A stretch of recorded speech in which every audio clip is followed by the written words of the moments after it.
পাবেন না। প্রত্যেক শুক্রবার করে একটা 8 বছরের মুসলিম বাড়ির ভাই লুঙ্গি পরে, পাঞ্জাবি পরে, মাথায় টুপি পরে মসজিদে চলে যায়। ওকে ডেকে জিজ্ঞাসা করবেন, হ্যাঁ রে করিম কোথায় যাচ্ছিস বাবা? বলে মসজিদে যাচ্ছি। কেন যাচ্ছিস? বলে নামাজ পড়তে যাচ্ছি। ও চলে যাওয়ার পরে নিজের বিবেককে প্রশ্ন করবেন, কি বলে গেল? নামাজ পড়তে যাচ্ছি। নামাজ নাম আজ, নাম আজ, কালকে নয়, আজ, আজ নামাজ।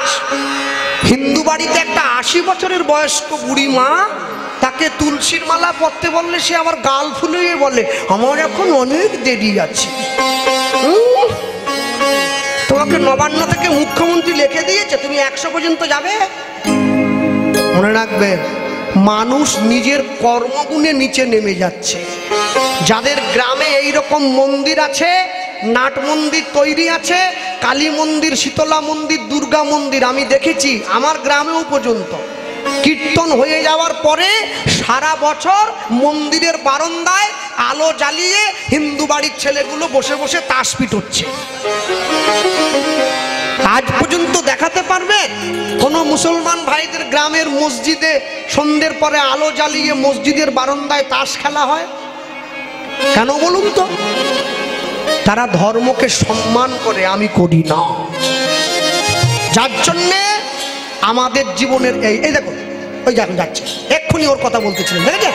ওই দেখুন, ওই দেখুন, দেখুন ওইটুকু ছেলে টুপি পরেছে, নিজের ধর্মকে সম্মান দিচ্ছে। আর আমি আবার লোকে অজুহাত দেয়, আর বলুনি বাবা তুলসীর মালা পড়লে মাছ খেতে পারবো না, যত সব বাজে কথা। কে বলেছে তোমাদের? কে বলেছে? হ্যাঁ, আর কেউ কেউ আমাকে আজকে দুপুরবেলা আমি এসেছিলাম, আমার বাসায় 2-3 জন গিয়ে আমাকে বুঝোচ্ছে, কৃষ্ণবাবু আপনি যাই বলুন, মন যদি ঠিক থাকে না তাহলে মালা তিলকের দরকার হয়। মা বাড়ির আবদার। সোনাখালী থানায় যে লোকটা চাকরি করে, কালকে সকালবেলা গামছা কোছা দিয়ে পরে অফিসে চলে যাবে। বড়বাবু জিজ্ঞাসা করবে তোমার পুলিশের পোশাক কোথায়? ও বড়বাবুকে বলবে, স্যার মন যদি পুলিশ থাকে না পোশাকের দরকার হয়নি। মন থাকলে হয়ে যাবে? মন থাকলে হবে না, নিজেকে পরিচয় দাও। তাই আমি বলতে গিয়ে বলবো, তোমরা কেউ বাকি থাকবে না। যারা বসে আছো, আমি আশা করব তোমরা প্রত্যেকে ভগবানকে সম্মান করো, ভগবানকে ভালোবাসো। সত্যযুগের ভগবান লক্ষ্মীনারায়ণ যুগল, ত্রেতা যুগের ভগবান রাম সীতা যুগল, দ্বাপর যুগের ভগবান রাধা কৃষ্ণ যুগল, কলিযুগের ভগবান গৌর বিষ্ণুপ্রিয়া যুগল। কিন্তু বিষ্ণুপ্রিয়া দেবী প্রচার চান নাই, তাই নিতাই চাঁদকে বামে এনে দাঁড় করিয়েছে। হ্যাঁ, কালকে সন্ধেবেলা সকলে বাড়িতে প্রদীপ জ্বালিয়েছিলেন তো? হ্যাঁ, মনে রাখবেন কোনোদিন শেকড় ছেড়ে যাবেন না। মায়েরা তো মাম্মি ডাক শোনার জন্য একবারে ব্যস্ত হয়ে উঠেছে, বাবারা একবারে ড্যাড হবে, সব ব্যস্ত হয়ে উঠে পড়েছে। তোমার বাড়ির ছেলে তোমাকে ড্যাড বলে পড়াশুনো শিখে এসে বলবে ড্যাড তুমি হ্যাড। হ্যাঁ, কোনোদিন শেকড় ছাড়বেন না। শেকড় ছেড়ে গেলে গাছ বাঁচবে না, শেকড়টাকে ধরে রাখবেন। ইংরাজি শেখো, ক্ষতি নেই। 25শে ডিসেম্বরে আমি কেক খাই না, কেন? ওটা কি আমার? যীশু খ্রিস্টের জন্মদিন তো আমার বাবার, কি আমি কেন কেক খেতে যাব? খ্রিস্টানরা পালন করবে। 25শে ডিসেম্বরে আমি কেক খাই না, তাহলে আমি এটা বলবো না আপনারা খাবেন না, যার ভালো লাগবে খাবে, খাবেন। কিন্তু সন্ধেবেলা কেক খেয়ে মুখ ধুয়ে ঘরে এসে হরিনাম করবেন। আসল জায়গা ছাড়লে হবে না। এক পকেটে মোবাইল থাকবে, আরেকটা পকেটে গীতা থাকবে, তবে তো পরিচয় দিতে পারবেন আপনি সনাতন ধর্মের অংশ হতে পেরেছেন। কি করে পরিচয় দেবেন? ছেঁড়া ফাটা জিন্স পরে, ফাটা জামা পরে, গাড়্টু পরে এই ধর্মের হওয়া যায়? আমেরিকার থেকে যারা ইস্কনে এলো, হরে কৃষ্ণ বলতে পারলে হ্যারে কৃষ্ণ, হ্যারে কৃষ্ণ উচ্চারণ হয় না তো, ইংরেজিতে কথা বলে। কিন্তু দুঃখ কি জানে, ওরা বলতে পারে না তবু বলে, আমি বলতে পারি কিন্তু বলি না। তাহলে আমি যখন পারি, যারা আমার দেশের মানুষ নয়, হাজার হাজার লক্ষ লক্ষ মানুষ তারা খ্রিস্টান থেকে আমাদের সনাতন ধর্মে চলে এলো, আর আমি আমার ঘরের বাঙালি হয়ে আমার ধর্মের ঠাকুরকে ভুলে গিয়ে আমি অবাঙালি সেজে বসে রইলাম। এটা করলে তো চলবে না। মনে রাখবে, সকলে মিলে, কেউ যেন বাদ না যায়। যারা বসে আছো, দাঁড়িয়ে আছো, একসঙ্গে সবাই মিলে বলবে, আমরা সেই মুহূর্তকে আবার স্মরণ করব। হ্যাঁ, সুন্দর সাজিয়েছ প্যান্ডেলটা কমিটির ছেলেরা, একবারে মনোমুগ্ধকর।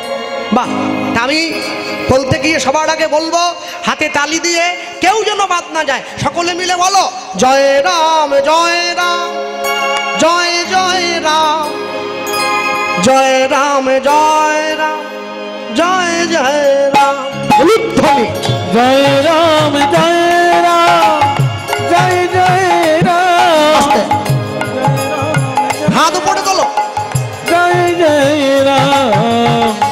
আর যারা যুবক ছেলেরা আমার বয়সী তোমাদেরকে এগিয়ে আসতে হবে, হাতটা তুলেছো, তালি দাও, একসঙ্গে বলো জয় রাম জয় রাম জয় জয় রাম জয় রাম জয় রাম জয় জয় রাম। নিতাই গৌর হরি জয় রাম জয় রাম জয় জয় রাম। জয় রাম জয় রাম জয় জয় রাম। জয় রাম শ্রীরাম জয় জয় রাম জয় রাম শ্রীরাম জয় জয় রাম জয় রাম জয় রাম জয় জয় রাম। জয় রাম শ্রী রাম জয় জয় রাম। হ্যাঁ, আস্তে আস্তে। যে মায়েরা হাত না তুলছে আমি যাওয়ার সময় কমিটিকে বলে যাব, এটা কেউ যেন লক্ষ্মীর ভান্ডার না পায়। টাকার বেলা সব হাত বেরিয়ে পড়ে, তুলেছ ভালো করে তোলো।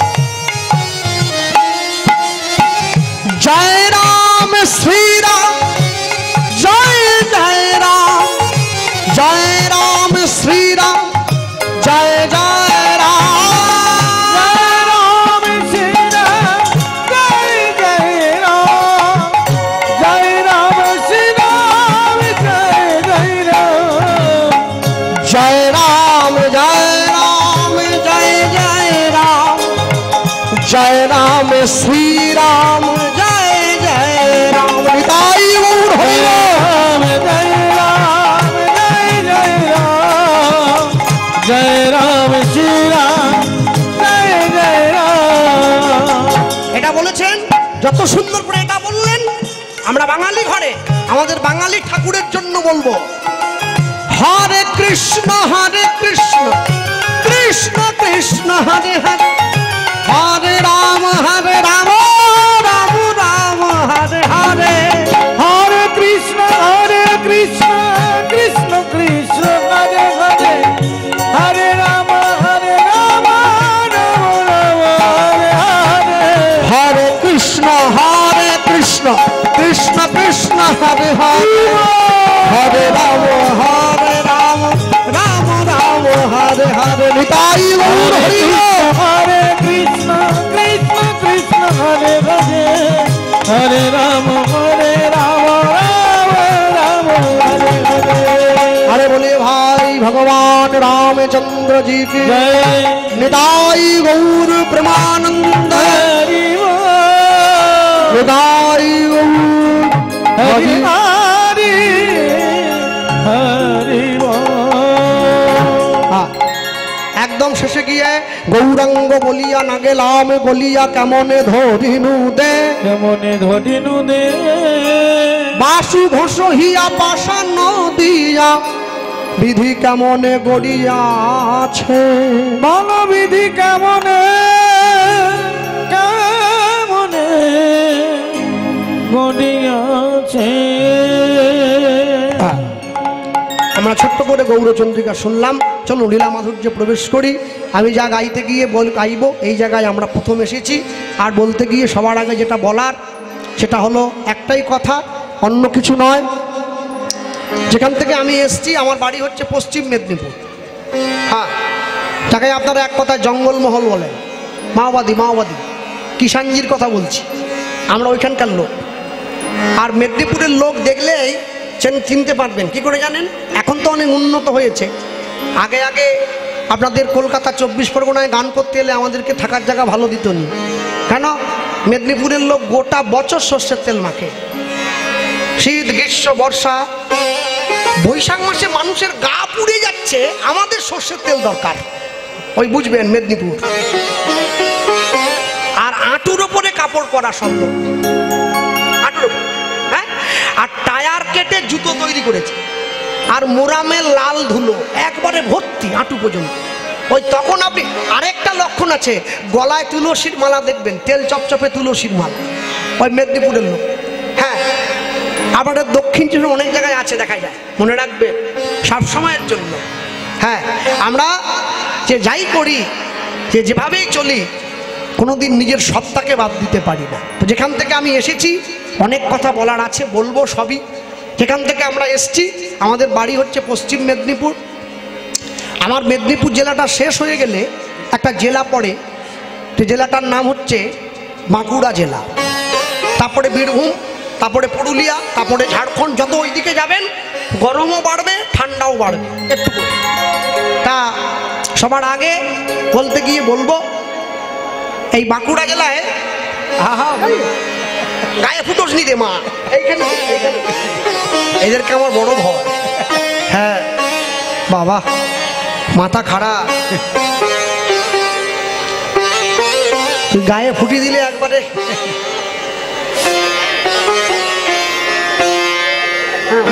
ব্যাস, নিতাই গৌর, নিতাই গৌর প্রেমানন্দ, হরি বল হরি বল হরি বল। ও সাহস আছে বলতে হবে। আপনাদেরকে দেখে আমি ঘেমে যাচ্ছি, ও কিন্তু ঠিক চলে এসেছে।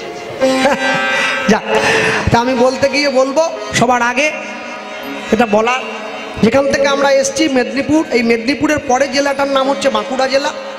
আর এই বাঁকুড়া জেলায় ঢুকতে গেলে, এই বাঁকুড়া জেলায় বিখ্যাত একটা গ্রাম আছে, যে গ্রামটার নাম হচ্ছে বিষ্ণুপুর, খুব নাম করা।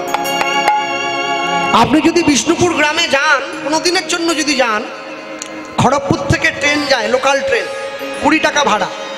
আর এই বিষ্ণুপুর গ্রামে যেতে গিয়ে দেখবেন, আপনি যখন বিষ্ণুপুরে ঢুকবেন, বিষ্ণুপুরে ঢুকতে গেলেই দেখবেন ঢোকার মুখে একটা বড় করে সাইনবোর্ড দেওয়া আছে, সেখানে লেখা আছে আপনি ঐতিহাসিক বিষ্ণুপুরে প্রবেশ করছেন।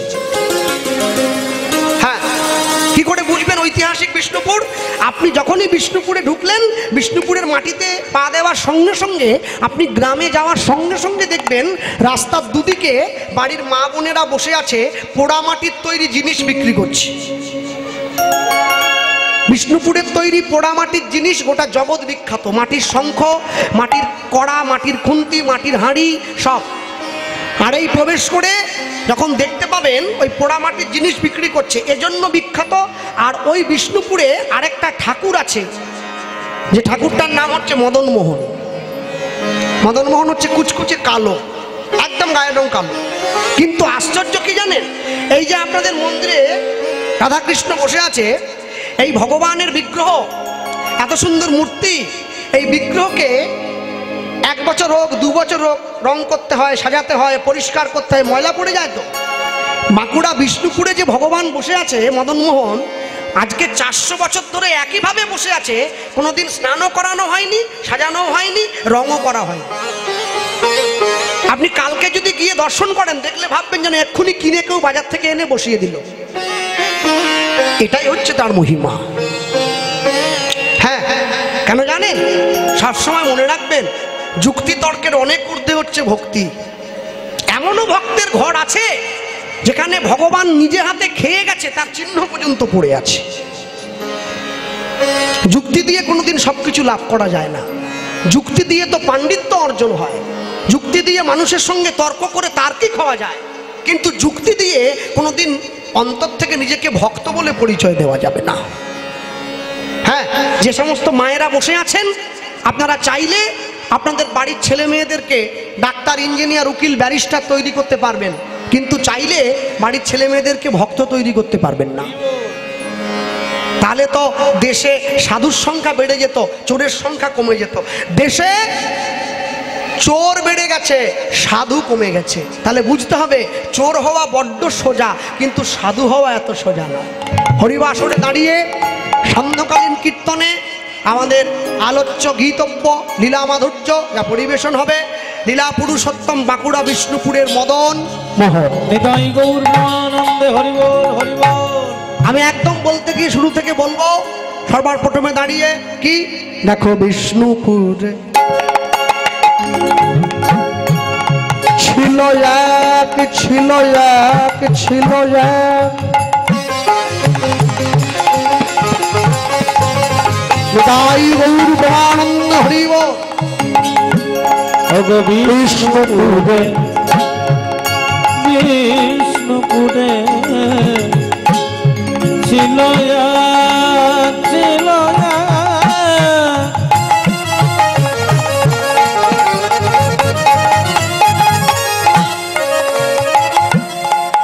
দেখো ক্ষত্রিয় রমণী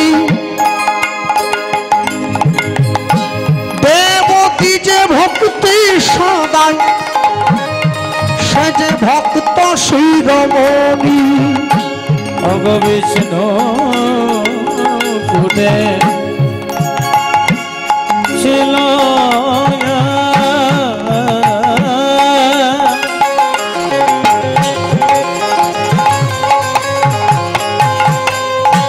ওগো ক্ষত্রিয় রমণী ওগো দেবতী ভক্তি সদাই ভক্ত সেই রমণী। দেখো দেবতী যে ভক্তি সদাই ভক্ত শিরোমণি সদা কৃষ্ণ কৃষ্ণ কৃষ্ণ বলে। সদাই কৃষ্ণ কৃষ্ণ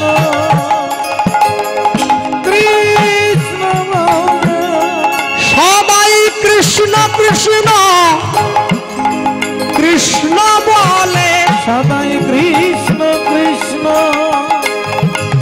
কৃষ্ণ বলে ওগো ভাসে সদাই তুই নয়ন জলে। সদাই কৃষ্ণ কৃষ্ণ কৃষ্ণ বলে বলি গোবিন্দ তোমার হলাম বলে। সদাই কৃষ্ণ কৃষ্ণ কৃষ্ণ বলে ওগো তুমি কৃষ্ণ আমার হলে বলে। সদাই কৃষ্ণ কৃষ্ণ বলে ওগো এ জন্মে নয় প্রতি জন্মে জন্মে সদাই কৃষ্ণ কৃষ্ণ কৃষ্ণ বলে আমায় রেখো তোমার চরণ তলে। সদাই কৃষ্ণ কৃষ্ণ কৃষ্ণ বলে বলি এ জন্মে নয় জন্মে জন্মে সদাই কৃষ্ণ কৃষ্ণ কৃষ্ণ বলে আমায় রেখো তোমার চরণ তলে। নিতাই গৌর হরি বল। রেখো তোমার চরণ তলে কৃষ্ণ কৃষ্ণ কৃষ্ণ বলে কৃষ্ণ কৃষ্ণ কৃষ্ণ বলে আমাদের বদিতে ভক্তি সদাই ভক্ত সেই রমণী। আমাদের বদিতে ভক্তি সদাই ভক্ত সেই রমণী। বিষ্ণুপুরে একজন ক্ষত্রিয় রমণী ছিল, যে ক্ষত্রিয় রমণীর নাম হচ্ছে শিলাবতী। এই শিলাবতীর স্বামীর নাম হচ্ছে সনাতন দাস। নামটা মনে রাখবেন সকলে। কিন্তু আশ্চর্য কি,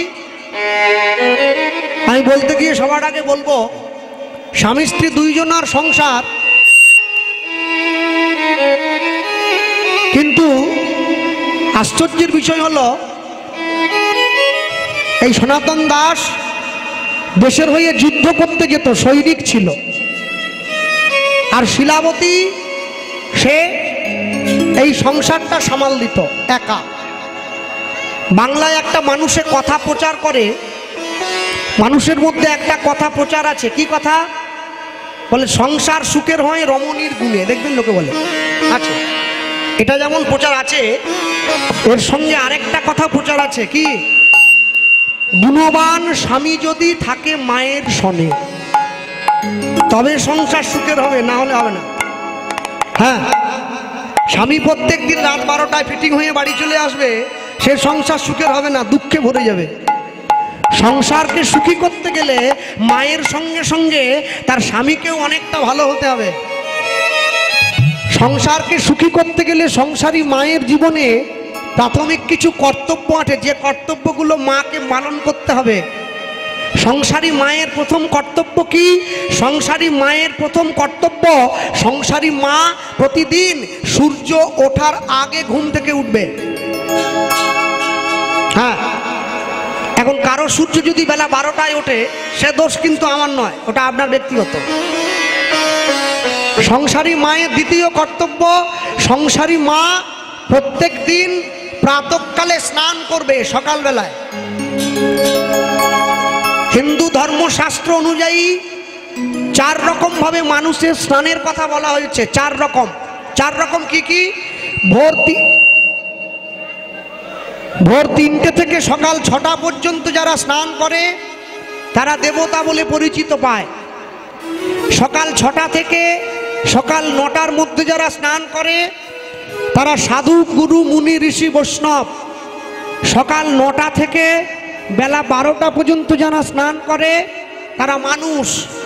বেলা 12টার থেকে বেলা 3টের মধ্যে যারা স্নান করে তারা হচ্ছে পশু। এবার আপনারা মিলিয়ে টিলে, ওটা ব্যক্তিগত ব্যাপার, আমি কিছু হাত বাড়াবো না। ওদিকে তো ব্যাপার, শীত ঠান্ডা পড়েছে খুব। হ্যাঁ, একটা আসরে দাঁড়িয়ে যেই বলেছিলাম 12টার থেকে 3টে পর্যন্ত চান করলে তাদেরকে পশু বলে বলা হয়। 2টো ছেলে দাঁড়িয়েছিল কোনায়, ওরা লাল চোখ বের করে আমাকে দেখছে। আমি জানি আজ কপালে দুঃখ আছে। আসর থেকে যা নেমেছি ওরা এসে আস্তে করে হাতটা ধরে নি, দাদা কি বললেন? কোনটা? ওই চানের ব্যাপারটা। আলাম বাকি গানটা বলে, বাকিটা দরকার নেই, ওইটা দরকার। আমি বললাম ওই 12টার থেকে 3টে পর্যন্ত চান করে যারা চান করে তাদেরকে বলা হয় পশু। আমি বলিনি ভাই, বইয়ে লেখা আছে, পড়ে বলে দিয়েছি। তো ওরা আমাকে ঘুরে বলছে, মনে রাখবেন এই পশুগুলোই কিন্তু আপনাকে দিয়ে হরিনাম করাচ্ছে। তাহলে আমি তোমাদের বলিনি, যারা করে তাদের বলছি। বলে আমরাই তো করি। পড়বে কথা সবার মাঝে, যার কথা তার গায়ে বাজে। আপনাকে আলাদা করে বলার দরকার নেই, ও ঠিক গিয়ে জায়গা মতো লেগে যাবে। হ্যাঁ ভক্তমণ্ডলী মায়েরা, সংসারী মায়ের তৃতীয় কর্তব্য, সংসারী মা প্রত্যেক দিন যা গ্রহণ করবে খাবার ভগবানকে দেখিয়ে তারপরে গ্রহণ করবে। ভগবান গীতায় বললেন যে আমাকে না দিয়ে খায় সে চোর, চুরি করে খায়। তাহলে যদি আমার বাড়িতে রুই মাছের মাথা রান্না হয় তাহলে ভগবানকে আমি দিতে পারবো নি, আগে চোর সেজে বসে থাকতে হলো। আর সর্বশেষ সব থেকে ভালো যে কথাটা বললেন, সংসারী মা সংসারের যত কর্ম করুক না কেন কোনোদিন নিজের আরাধ্য ইষ্টদেবকে ভুলে গেলে সংসার সুখের হবে না। স্বামীর সঙ্গে এক সংসারে সাউন্ড কমে গেছে, একসঙ্গে থাকতে গিয়ে মা শিলাবতী দিন যায়, মাস যায়, বছর যায়। মা হয়ে গিয়েছিল সন্তান সম্ভবা মা। যেদিন থেকে মাতৃগর্ভে সন্তান এসে গিয়েছে সেদিন থেকে মা গিয়ে ভগবানের চরণে নয়নের জলটা বেশি করে দিচ্ছে। প্রভু আমার গর্ভের ছেলে আছে কি মেয়ে আছে আমি জানি না, তবে আমি তোমার কাছে এইটুকু চাই, আমি তোমার কাছে এইটুকুই চাইবো, আমার গর্ভ মাঝে যেই আসুক না কেন সে যেন প্রকৃত মানুষের মতো মানুষ হয়, যেন অমানুষ না হয়। মনে রাখবেন, এই পৃথিবীতে যত জায়গায় যত ভালো সন্তানের জন্ম হয়েছে সমস্ত জায়গায় ভালো ভালো মা আছে। মা যদি ভালো হয় তার সন্তানকে ভালো হতেই হবে। ভগবানকে গিয়ে নয়নের জল দেয়। আর শিলাবতীর স্বামী সনাতন দাস সে মনে মনে চিন্তা করছে আমার স্ত্রী কেমন করে ভগবানকে সেবা দেয়, আমি তো কোনোদিন শুনিনি, তাই আজকে শুনব। দুপুরবেলায় নিজের স্ত্রী ভগবানের মন্দিরে ভোগের থালাটা নিয়ে ঢুকে ঘরের দরজাটা বন্ধ করে দিয়েছে ভিতর থেকে। আর দরজার বাইরে স্বামী কান পাতল, কান পেতে শুনছে যে আমার স্ত্রী ভগবানকে কি বলে সেবা দিচ্ছে। মা ভগবানের ঘরে গিয়ে ভোগের থালাটা রেখে দিয়েছে, ভগবানকে বলছে প্রভু প্রত্যেক দিন জগতের মানুষ তোমায় কত ভালো ভালো খাবার দেয়, পুরীধামে প্রত্যেক দিন 56 ব্যঞ্জন দিয়ে তোমার সেবা হয়, কিন্তু আমি তো গরিব, আমি তোমার জন্য এই শাক অন্নটুকু রেখেছি, তুমি গ্রহণ করো। ভগবানের চরণটা জড়িয়ে ধরল। আর আমি তোমার কাছে কিছু কোনোদিন চাইনি, কিন্তু আজকে চাইবো, জীবনে এই জিনিসটা চাইবো, আর কোনোদিন তোমার কাছে কিচ্ছু চাইবো না। স্বামী দরজায় কান পেতেছে আর কান পেতে শুনছে স্ত্রী চাইছে, কি চাইলো জানো? একটি সন্তান ওই চাইছে, দিও গো আমায় তোমার সেবার তবে। অনুধ্বনি একটি সন্তান দিও গো প্রভু তোমার সেবার তরে একটি সন্তান দিও গো প্রভু তোমার সেবার তরে একটি সন্তান দিও গো প্রভু তোমার সেবার তরে আর কোনদিন চাইব না গো আর কোনদিন চাইব না গো কিছুই তোমার তারে একটি সন্তান দিও গো প্রভু তোমার সেবার তরে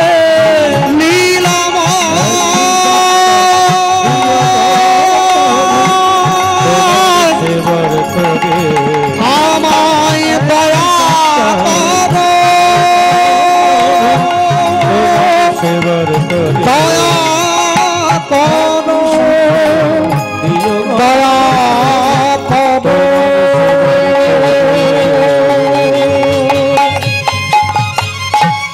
ভগবান সব সইতে পারে, দুটো জিনিস পারবে না, একটা ভক্তের অহংকার আর একটা ভক্তের চোখের জল। ভগবান জীবনে দুবার হাসে, কখন? যখন নার্সিংহোমের বিছানায় রুগী শুয়ে থাকে আর ডাক্তার গিয়ে রুগীর সামনে দাঁড়িয়ে বলে আপনার কোনো চিন্তা নেই, আমি যখন আছি আপনি বাঁচবেন। ভগবান হাসে ডাক্তারের দিকে তাকিয়ে, বলে হ্যাঁ গো ডাক্তার, তুমি যে রুগীকে বাঁচার গ্যারেন্টি দিচ্ছ, তুমি নিজে কতক্ষণ বাঁচবে সেই গ্যারেন্টি কে দেবে? আরেকবার ভগবান হাসে, কখন? যখন দুই ভাই ফিতা ফেলে জায়গা ভাগ করে, তোর 5 কাঠা আমার 5 কাঠা। ভগবান হাসে, কার জায়গা কাকে দাও রে? জায়গা তোমার একটা আছে, ওটা 3.5 হাত একদম বরাদ্দ করা আছে। পরের জমি পরের জায়গা ঘর বানাইয়া রই, আমি তো সেই ঘরের মালিক নই। আজকে মা ভগবানের চরণে যখন নয়নের জল দিয়েছে, ভগবান আর থাকতে পারলো না, দৈববাণী করে জানিয়ে দিল, শিলাবতী অচিরাতে তোমার ঘরে এক পুত্র সন্তান জন্ম গ্রহণ করিবে, জনমগণ করিবে। আমার ভক্তির বলে সন্তান বলবান হইবে, বলবান হইবে। এই সন্তান রাজা থেকে মহারাজা হইবে, মহারাজা হইবে। এই আমার মনের কথা মনের কথা নিশ্চয় ফলিবে, এই